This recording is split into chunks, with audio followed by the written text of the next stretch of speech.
오늘은 작은 자 중에 하나도 라는 제목의 말씀을 나눕니다. 그 부분에서 말씀을 땄는데요.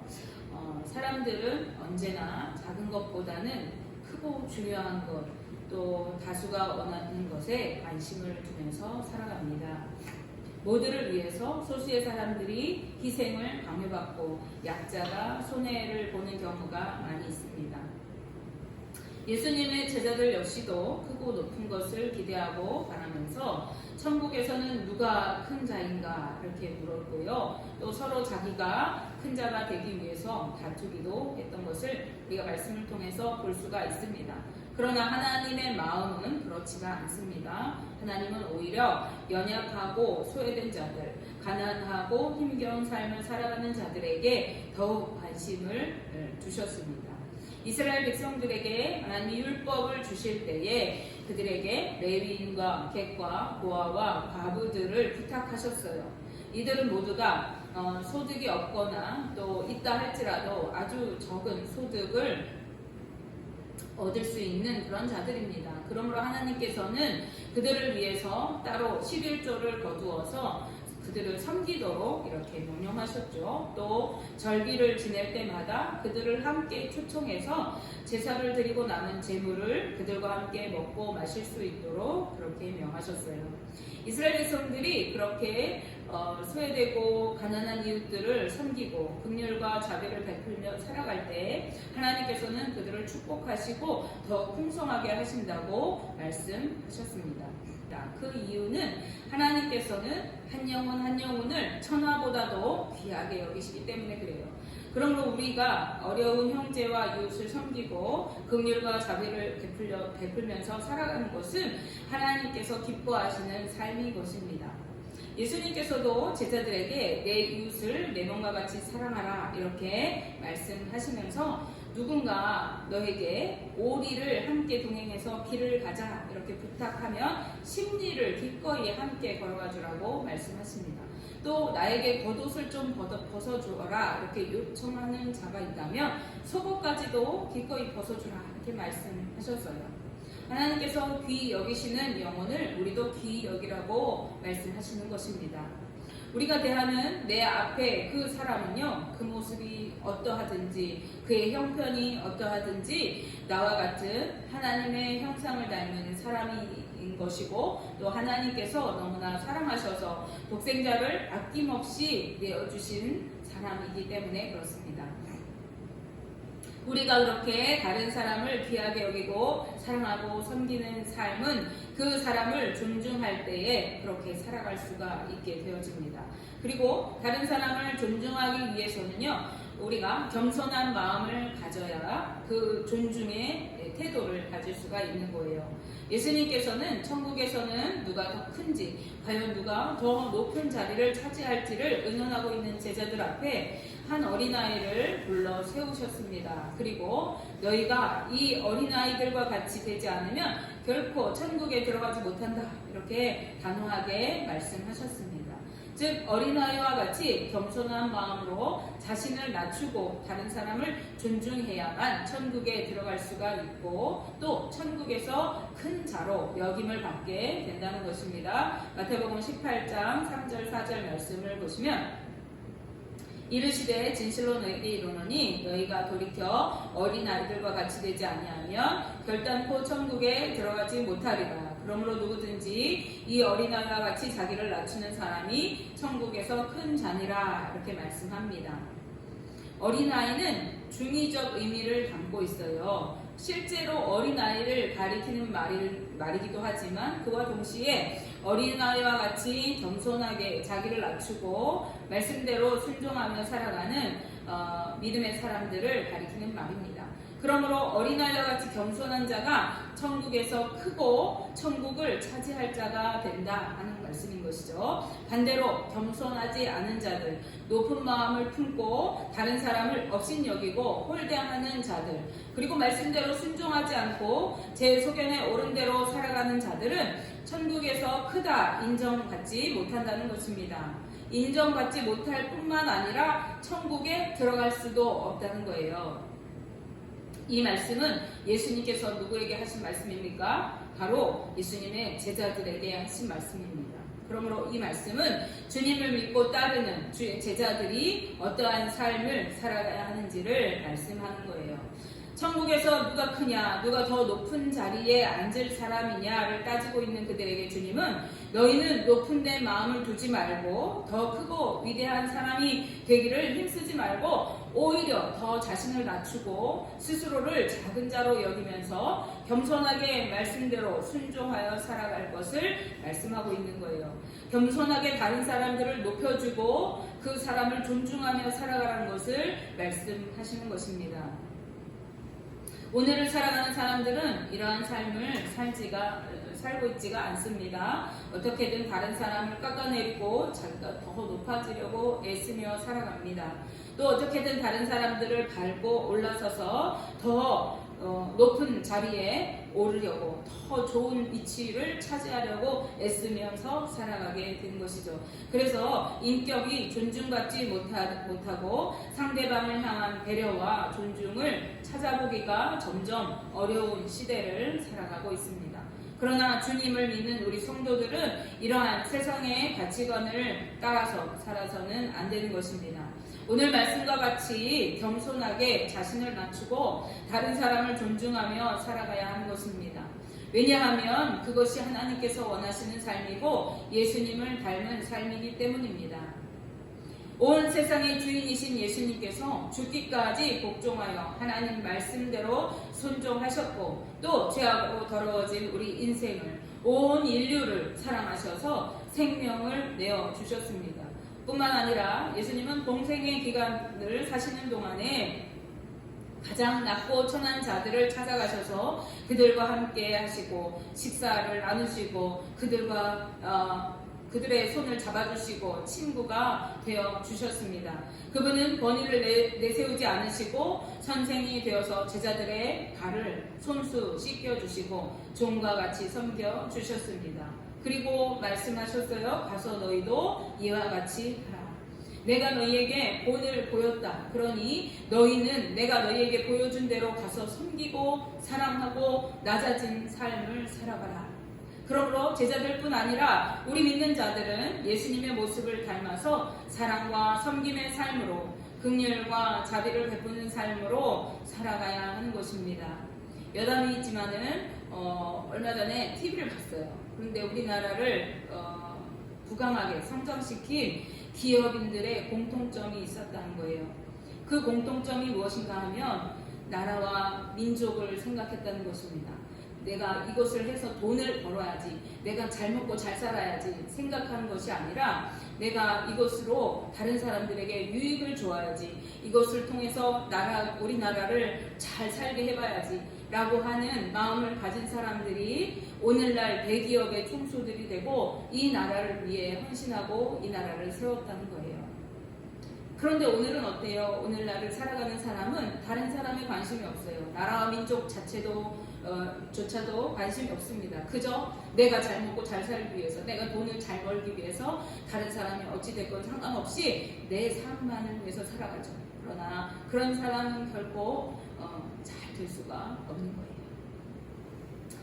오늘날 성경도 그렇게 말하고 있는 것이죠. 너희가 너희만을 위해서, 너희가 높아지기만을 위해서 살아갈 것이 아니라 예수님을 닮은 모습으로 사랑하고 섬기고 다른 사람들을 존중하고 배려하면서 살아가라고 하시는 것입니다. 예수님은 더 나아가서 어린아이와 자신을 동일시하십니다. 이런 어린아이 하나를 내 이름으로 너희가 영접하는 것은 곧 나를 영접하는 것이다. 이렇게 말씀하세요. 마태복음 18장 5절 6절 말씀 보십니다. 또 누구든지 내 이름으로 이런 어린아이 하나를 영접하면 곧 나를 영접함이니 누구든지 나를 믿는 이 작은 자 중 하나를 실족하게 하면 차라리 연자맷돌이 그 목에 달려서 깊은 바다에 빠뜨려지는 것이 나으니라. 아멘. 어린아이 하나를 예수님의 이름으로 영접하는 것이 곧 예수님을 영접하는 것과 같다는 말씀이에요. 앞서 말씀드렸듯이 어린아이는 단지 어린아이만을 말하는 것이 아니라 어린아이와 같이 믿음이 연약하고 또 삶에 연약해서 나약한 자들까지를 이르는 말입니다. 즉 그러한 삶이 힘겹고 어렵고 믿음이 연약해서 붙들어줘야 하는 자들을 말하는 거예요. 이런 자들을 예수님과 같이 대접하라고 말씀하시는 것입니다. 예수님을 섬기듯이 그들을 섬겨주라는 거예요.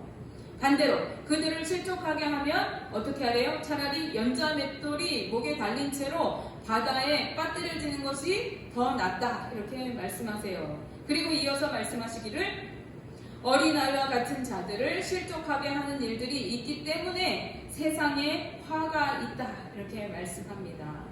이 말씀을 정리해보면 이런 뜻이 되겠어요. 어린아이와 같은 자들의 마음을 상하게 하고 마음 아프게 하고, 그래서 그들이 믿음에서 떠나가게 하는 것은 곧 주님의 마음을 상하게 하고 아프게 하는 것이 되는 거예요.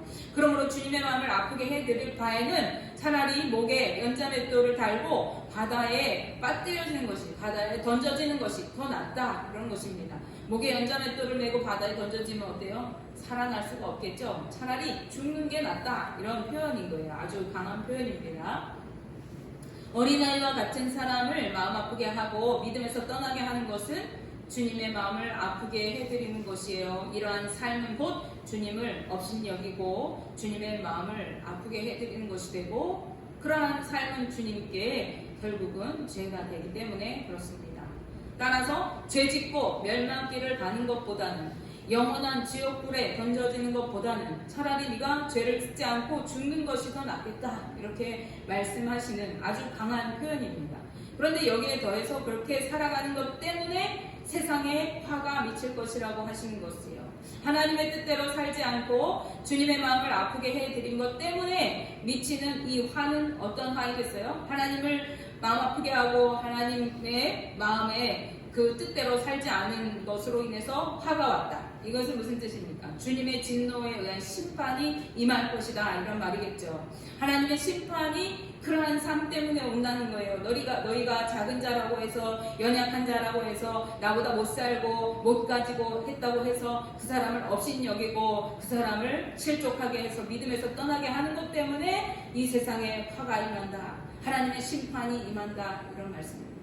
그러므로 이 말씀은 하나님의 심판으로 너희가 화를 당할 바에는 그것보다는 너희가 죽는 것이 더 괴롭고 고통스러운 것이 것보다는 낫다. 하나님의 심판 때문에 괴롭고 고통을 당하는 것보다 차라리 죽는 것이 더 나을 만큼, 죽는 게 낫사오니 나를 죽여주시옵소서 할 만큼 괴로울 것이다, 이런 뜻이라고 하겠습니다.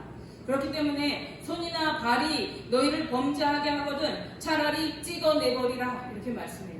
눈이 범죄하게 하거든 그 눈을 뺏어버리라, 이렇게 말씀합니다. 그러면서 너희가 죄 지으면서 눈 달리고 손 달리고 발 달린 채로 지옥불에 던져지는 것보다는 너희가 죄 짓는 그 손을, 그 발을, 그 눈을 없이 장애인으로 살다가 천국에 가는 것이 더 낫다, 영원한 천국을 누리는 것이 더 복되다, 이렇게 말씀하고 있는 것입니다. 이런 말씀은 주님께서 얼마나 연약한 자들을 사랑하시는지를 표현하는 말씀이라고 하겠어요. 그리고 연약한 자들뿐만 아니라 주님을 믿고 따르는 주님의 제자들의 영혼 또한 얼마나 아끼고 사랑하시는지를 말하고 있는 것입니다. 그들이 그러한 사소한 일로 죄 짓는 것 때문에 하나님의 심판을 받고 지옥불에 던져지지 않도록 엄하게 주님께서 경계하시고 계신 것이죠. 하나님께서는요, 모든 영혼을 사랑하시되 한 사람 한 사람을 뜨겁게 사랑하시고, 특별히 그 중에서도 연약한 자들을 사랑하셔서 지키시고 보호하시는 분이십니다. 오늘 본문 10절 말씀에 보시면요, 삼가 이 작은 자 중에 하나도 업신여기지 말라. 너에게 말하노니 그들의 천사들이 하늘에서 하늘에 계신 내 아버지 얼굴을 항상 배우느니라, 이렇게 말씀하고 있어요. 하나님께서는 작은 자 한 사람까지도 사랑하셔서 그에게 돕는 천사를 붙여주셨는데, 그 천사가 하나님의 얼굴을 항상 배우는다고 말씀합니다. 항상 하나님 앞에 나아간다는 거예요. 그 천사가 하나님 앞에 나아가서 무엇을 하겠습니까? 그 연약한 자, 그 하나님께서 맡겨주신 자의 형편을 하나님께 날마다 아뢰지 않겠어요? 그 사람의 기도를 날마다 하나님께 올려드리지 않겠습니까? 그러므로 아무리 작은 자라고 할지라도 한 사람도 업신여기지 말라고 예수님이 경계하시는 거예요. 그리고 이어서 비유로 말씀하세요. 만약에 어떤 사람에게 양이 100마리가 있는데 그 양을 먹이려고 양떼를 다 몰고 산으로 간 거예요. 동네 뒷동산으로 갔다고 칩시다. 그 산으로 양 100마리를 다 끌고 나갔는데 그 중에 한 마리가 길을 잘 따라오지 못하고 길을 잃어버렸어요. 그 한 마리가 잃어버렸다는 것을 발견하게 되면 어떻게 하겠냐, 이 사람이. 그 양 한 마리를 찾기 위해서 나머지 99마리를 그 산에다 그냥 두고 온 산을 다 돌아다니면서 그 잃어버린 양을 찾지 않겠느냐는 거예요. 그리고 99마리를 위해서 그 한 마리를 포기하는 것이 아니라 풀을 잘 먹고 있는 잘 따라온 양들을 놔둔 채로 그 한 마리를 찾아가지고 이산저산을 헤매 다니다가 그 양 한 마리를 찾게 되면 어떻게 해요? 뛸 듯이 기뻐하는 것이에요. 근데 그 찾은 한 마리 양 때문에 그 99마리 풀을 잘 먹고 있는 양이 와, 내가 99마리 양이 그래도 남았어, 이렇게 기뻐하는 것보다는 그 잃어버린 한 마리를 찾은 것으로 인해서 더 뛸 듯이 기뻐하지 않겠느냐, 이렇게 얘기합니다. 예수님께서 이런 비유를 하신 이유는 뭘까요? 당시 이스라엘 백성들은 주로 직업이 농사를 짓거나 목축을 하는 거예요. 목축을 통해서 양과 소를 키우는 사람들이 보편적이었습니다. 그렇기 때문에 이 비유를 예수님이 든 이유는 그것이 그들이 일상으로 행하는 일이기 때문에 그래요. 그래서 그곳에서 예수님의 이 말씀을 들었던 그 이스라엘 백성들, 예수님의 제자들은요, 그것을 잘 공감하고 이해했을 것입니다. 그런 제자들에게 예수님은 이렇게 말씀하세요. 14절 말씀, 이와 같이 이 작은 자 중에 하나라도 잃는 것은 하늘에 계신 너희 아버지의 뜻이 아니니라. 아멘. 너희가 그 잃어버린 양 한 마리를 찾은 것으로 그렇게 뛸 듯이 기뻐한다면 하늘에 계신 하나님께서는 이 작은 자 하나도 잃지 않고 그보다 더 소중하게 여기신다, 이렇게 말씀하는 거예요. 그래서 그 한 영혼이 실족하여 떠나가는 것을 하나님이 너무 아파하시고 안타까워 하신다는 거예요. 그 영혼을 사랑하시기 때문에 그렇습니다. 이 말씀을 통해서 우리는 기억해야 합니다. 하나님께서는요, 우리 한 사람 한 사람을 아끼고 사랑하신다는 사실입니다. 나를 너무나도 사랑하셔서 독생자 예수 그리스도를 우리에게 보내주시고 예수님의 핏값으로 우리를 구원해 주신 분이 바로 하나님 아버지이신 거예요. 그래서 이제 우리는 하나님의 이 사랑을 누리며 사랑하는 자들인 것입니다. 우리는 이것을 늘 기억하면서 하나님의 그 사랑에 감사하며 살아가야 합니다. 또 내가 하나님께 소중한 존재이다, 이러한 것을 기억하면서 자부심을 가지고 살아가야 하는 것이죠. 또한 하나님은 나뿐만 아니라 온 인류를, 이 땅의 모든 영혼을, 작은 자 한 사람까지도 한 영혼도 나는 싫다 외면하지 않으시고 모두가 아끼고 사랑하시고 그리고 그 영혼을 구원하시기 원하신다는 사실이에요. 그래서 다른 사람도 우리가 바라볼 때에 나를 그렇게 사랑하신 하나님께서 저 사람도 사랑하시는구나를 기억하면서 사랑하고 섬기며 살아가야 하는 것입니다. 긍휼과 자비를 베풀면서 이해하고 용서하며 살아가야 하는 것이죠. 그것이 하나님의 뜻이고 주님이 기뻐하시는 삶이기 때문입니다. 원하기는 우리 모두가 예수 그리스도를 본받아서 사랑과 섬김의 삶을 사랑하고 겸손하게 순종하여 하나님의 뜻을 따라 다른 사람을 높여주고 존중하며 하나님 나라를 이루어갈 수 있기를 주님의 이름으로 축복하며 기도합니다. 기도하겠습니다.